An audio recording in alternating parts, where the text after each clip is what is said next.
So, apparently, Richard Tice from Reform Party apparently challenged the. He made a comment apparently to the Prime Minister in Parliament the other day, asking Keir Starmer, "What are you hiding?" Right?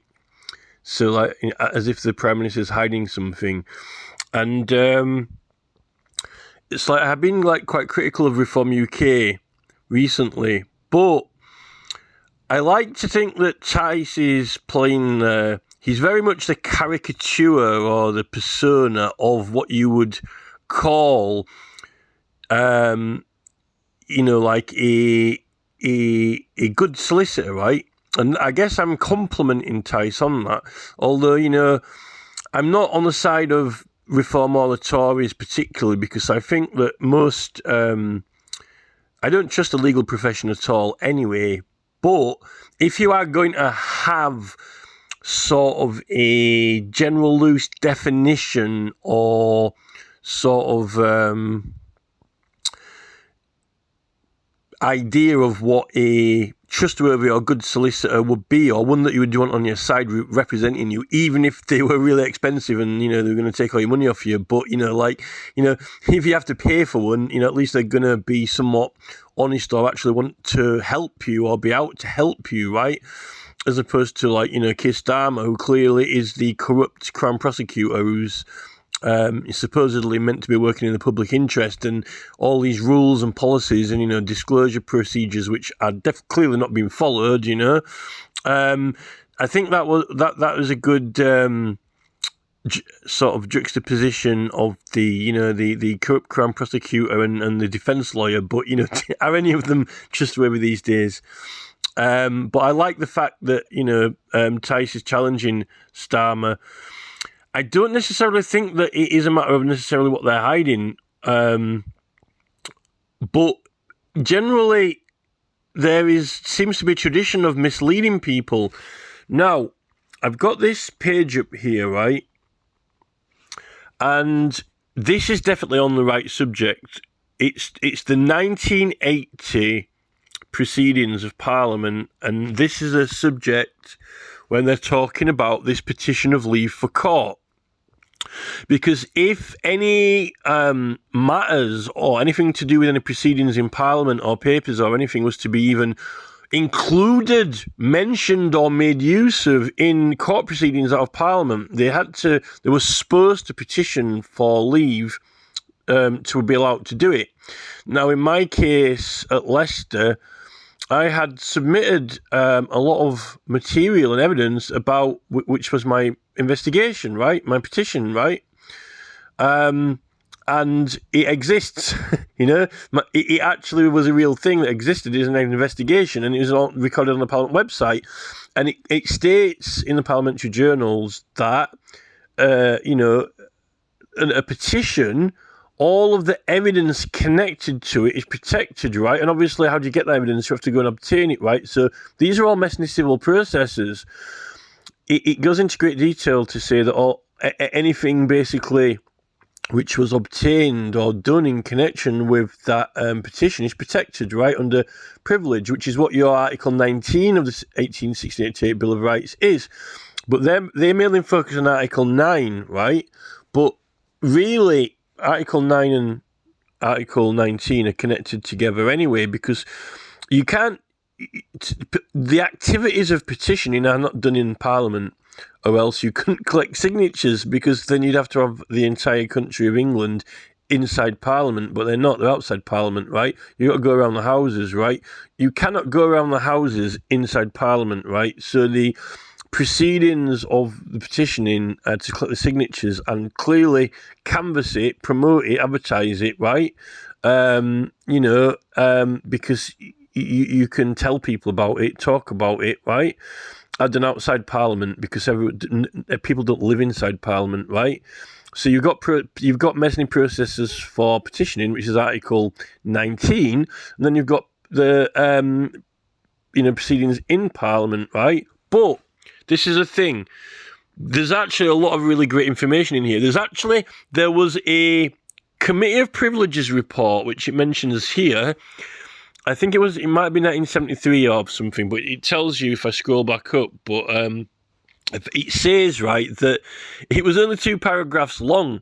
So sometimes Parliament have actually issued a select committee report for a year, which was only 2 paragraphs long, which I thought was quite amusing. Now, this is 1980, right? And I found this actually goes for all of the modern reports. So when I have called them out on these more, I think it was the 2012 one, and I said, you know, they're misquoting the law and misleading people, and they also fail to mention like 5 or 6 acts of law, including Strode's Act or Strode's Law, right?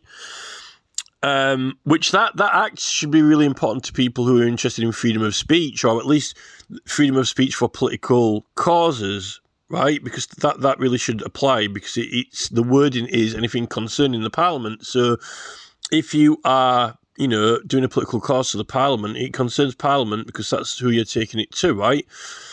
Now, what I want to point out here, I'm just reading this and it's quite long. You scroll down and it's quite long, so I'm probably going to print this to PDF because this is quite important evidence. But here,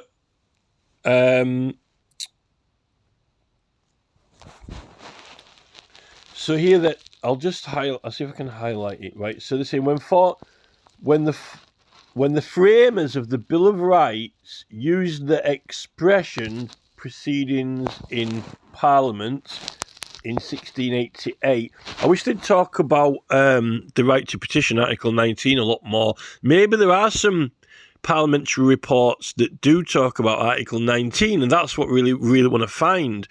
And I think I'm going to probably start having a look and trying to find them.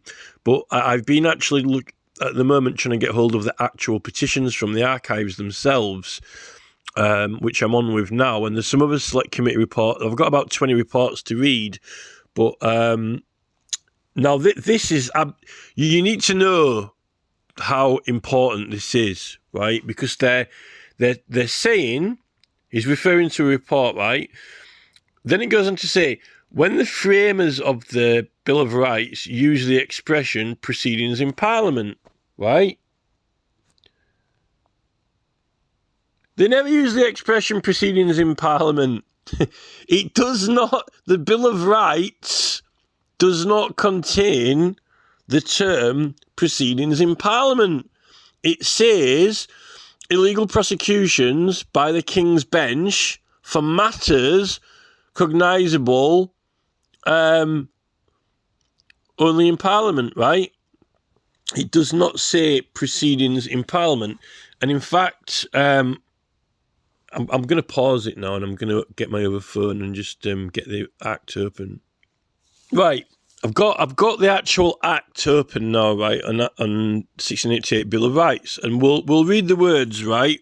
We'll read the words of Article 9. The title of the article is Illegal Prosecutions, okay?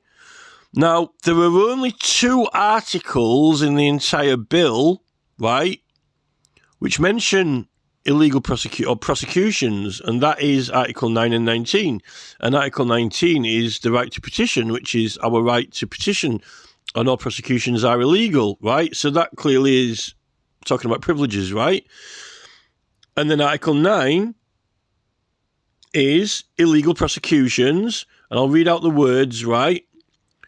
By prosecutions in the Court of King's Bench for matters and causes cognisable only in Parliament, and by diverse and other arbitrary and illegal causes. So, where's the word proceedings? There isn't one. It does not say that phrase, proceedings in Parliament. It does not have the phrase proceedings in Parliament at all. There is no phrase proceedings in Parliament in Article 9. It says matters and causes. Now, you can have political causes, right? So how do you have a political cause? Is when you've got a petition, right? Clearly, right? And matters. So matters are the issues, right? So what is the matter? Could I suggest subject matter? Subject matter. Matters of the subject. Causes of the subjects, right? What is the subject we are teaching today in school? Science. What is this subject? Science. What is this subject? Mathematics. What is this subject? Education. What is this subject? Right? So, but ironically and poetically, right? I've said this before, right? I am a British subject, right? I am a British subject. I am a subject of the king, right? King subject, right? But also I can discuss a subject.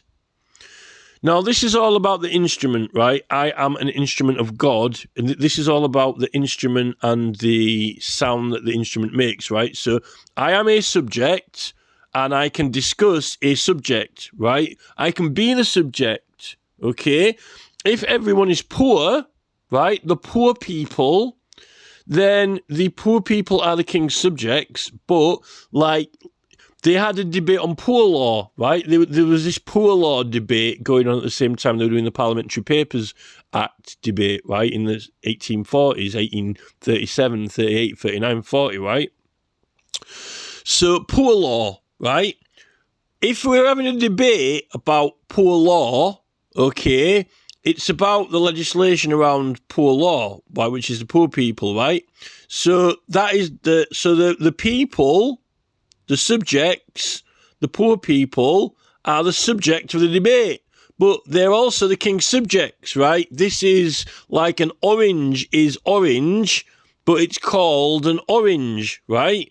So, you know, it's like sometimes you hear in the ancient text the colour of law, you know, like, you know, they even refer to the colour of law, right? So here is an orange, right? And it happens to be orange. Okay, so what's the colour? Orange, right? What are we discussing today? The subject is an orange, but it also happens to be the colour orange, but it is also a fruit, right? So when we have the subjects, okay, that is the people of the country discussing the matters, the issues that concern them. Maths, English, science, they're subjects, right? So it's almost like you have a trumpet, right, playing a tune, right? What we're discussing is the instrument and the issues that arise out of the instrument, right? Okay, it's like it's ringing a bell, right? You know, you can ring my bell, right? Okay, so that is the instrument, right? So it's like the bell is emanating sounds, right? But they come from the bell, and that's like issues, matters,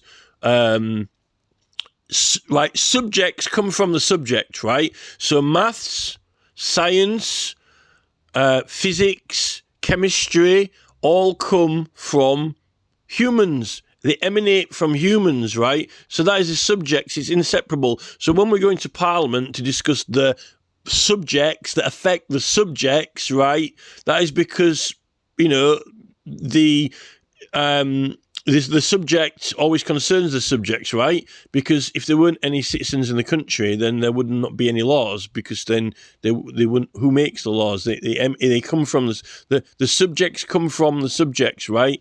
It's like they arise from, you know, it's like where's that smell coming from, right? Now this is the thing, right?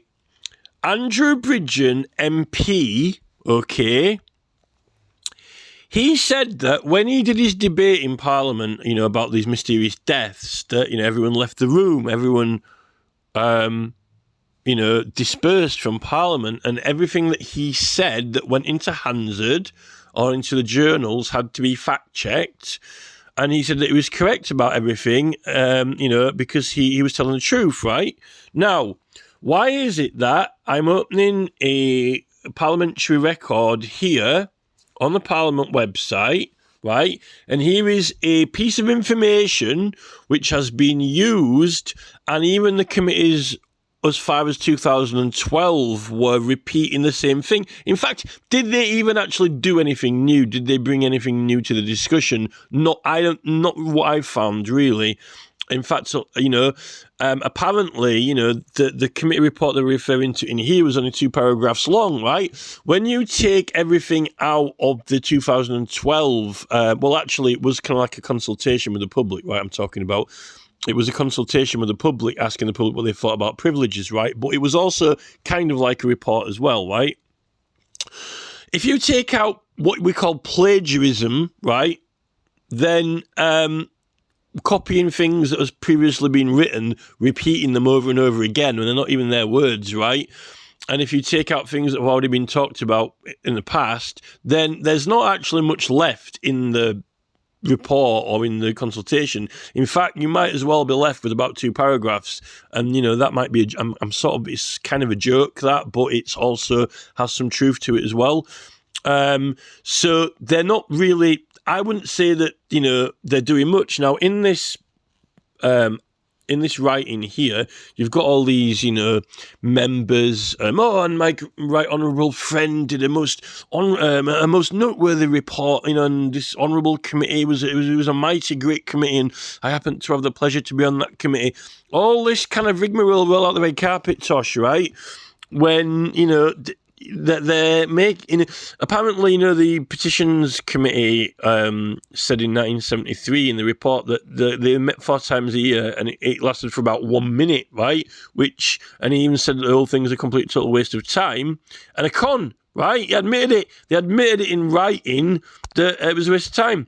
Well, that's what the main e-petitions website is now, because basically you either get them rejected, and when people get them published, which is rare, not many people try that hard to get signatures, so there's a hell of a lot of them only end up with 18, 20, 30, because they can't get any traction on the Facebook groups or whatever to get people to sign, right?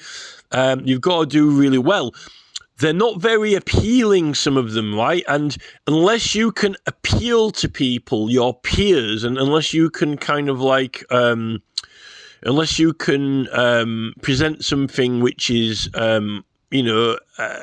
strikes a chord with them, so to say, like Michael Westwood's petition, which was only a one-liner, right? And then it ended up getting 3 million signatures. What you really need to get is some meat in there, something to chew on, some good evidence and some good challenge in there. But that's what they're blocking at the moment, right? Otherwise, they're just wanting like a simple, freaking policy suggestion or change or whatever. But that's not what petitions are. Petitions are meant to be like the meat and bone and grit of people's lives. If you look through the parliamentary archives, you're actually learning a lot about what people's troubles were and what was happening and what was going on. And some of them are legal claims and ththings like that. And they're not allowing any of that anymore. So they're wanting to basically, clinically, they're wanting to try and make it into some kind of vet clinic, where, everything's being doused in, hydrochloroform or whatever, like some kind of, like some in-bath smells of chlorine, they're wanting it to be clinically, swabs, so that there isn't actually anything in there, any information in there. They're just like, might as well be like, menu, it's almost kind of like, I don't know how you could do that in a criminal or civil case, because you might as well just say to the judge, "Excuse me, Your Honour, I would like you to... What are you asking for?" "Well, I would like you to acquit my defendant." That's it. What is the defence? The defence is, "We'd like you to acquit my defendant on the basis that he believes he's innocent," right? Or, because he wasn't at, the bank on Tuesday, he was in Florida. But that's it, whittled it down to like one sentence or one phrase or something, right?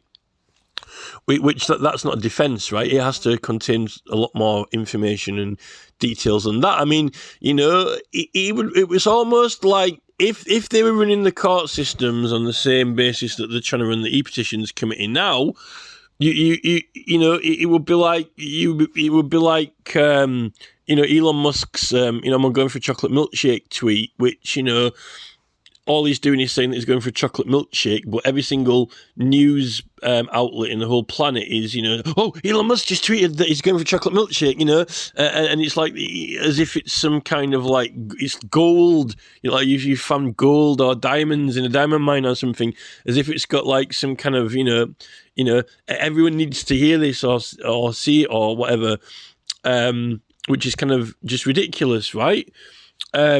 Or like some kind of slogan, like a Nike slogan, just do it, Someone invented that and Nike makes a hell of a lot of money out of it, but it's only one slogan, right? It would be like, a barrister or solicitor basically going into court with, like one paragraph or one sentence, and that would be substantiate paying them like £10,000 because apparently it's so catchy or so cool, or they're going to win the case with it or something, right? And that's effectively what they're trying to do with e-petitions. So this is misinformation. Now, if I want to criticise the government about this, which I've got in front of me here, if I want to criticise the government, that there is at no point did the framers of the Bill of Rights use, now this is important, they did not use the expression in this bill. It is not used in there, right? So I've got something here that I now want to critique or criticise the government on, okay? Now, if I put this into an e-petition and criticise the government on it, which it says you can criticise the government in an e-petition, right? I know that they will not publish it because they will obstruct me and block me. So I'm not actually being allowed to criticise the government. Now, I don't know what Andrew Bridgen would do about this, because I can't even talk to Andrew Bridgen. He's a very, very busy man. You've got to have a YouTube channel which has about, 10,000 subscribers or something, or, I don't know, be some kind of friend of George Monbiot or something, to have them on the show. But I'm not that bothered about going on people's YouTube channels. I just want to talk to them privately, speak to them in Messenger or give them a ring or talk to them about something, right? Maybe they don't have anything to, it's, there's that many comments now that I don't know how they can go through them and read every single comment, right? How can you read every single comment? So, these are actually very important issues, because Andrew Bridgen, right, he's saying that, everything that I said has got to be fact-checked, or I've got to go back in there and correct it again, right? So who's correcting this? They aren't correcting it because now, it's 2025 now, but in 2012, which was actually, I was not aware of all this in 2012, right? That committee report, consultation. It's sort of like it's like a committee report. It was just before my whole all the events and circumstances around my story or my ordeal or my sort of adventure started, right? Which was 2000. I think it was the end of 2013, right? So I didn't really know about the right to petition, and I didn't have any interest in a petition. If you'd have asked me what is a petition, right, I would have been able to say, I think it's something that people sign it, right? I would have known what it was, but I wouldn't have been able to tell you much about it. I've heard of it, I've been to school, but we never were taught about them. But it was something like, if someone would have said, what is a petition?